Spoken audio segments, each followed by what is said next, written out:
Mathematics class में एक बार फिर से आपका स्वागत है।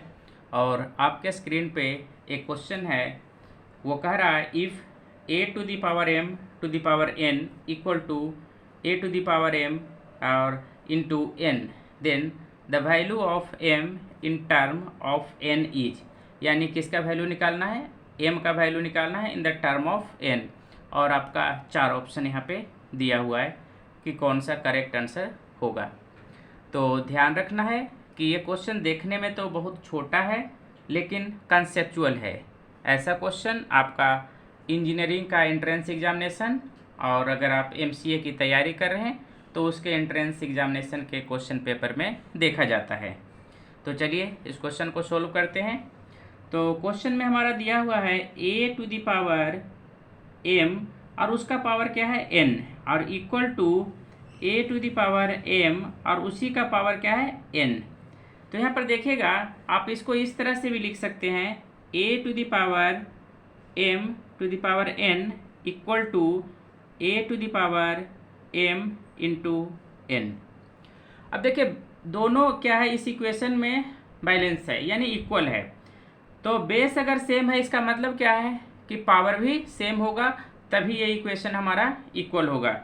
तो इस केस में हम लोग ऐसा लिख सकते हैं m का power n equal to m cross n, यानी बेस सेम है तो पावर भी क्या होगा, सेम होगा।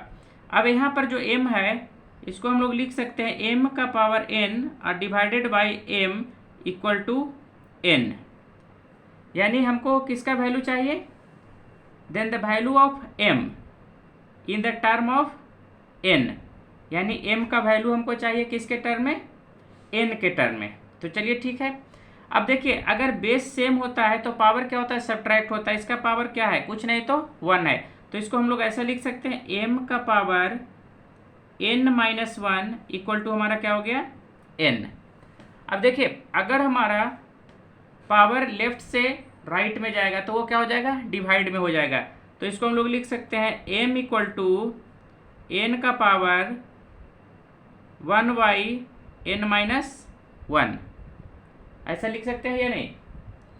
तो अगर हम ऐसा लिख सकते हैं तो यहाँ पर आप ऑप्शन देखिए आपका किस ऑप्शन में इसका आंसर है, यानी यहाँ पर से हमारा कोई भी ऑप्शन इसमें मैच नहीं कर रहा है, यानी ना ही n है ना n का पावर 1 बाई n है, क्योंकि हमारे यहाँ पर क्या है n का पावर n माइनस 1, लेकिन यहाँ पर दिया हुआ है n माइनस 1 का पावर। यानी लास्ट में हम कह सकते हैं कि इसका जो करेक्ट आंसर ये है और ऑप्शन के अनुसार इसका जो करेक्ट ऑप्शन क्या होगा, नन ऑफ दीज होगा। तो इस तरह का क्वेश्चन पे आप इसी तरह का कंसेप्ट अप्लाई कर बना सकते हैं।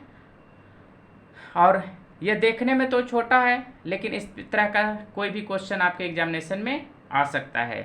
तो फिर मिलेंगे नेक्स्ट लेक्चर में किसी दूसरे क्वेश्चन के साथ, तब तक के लिए थैंक यू।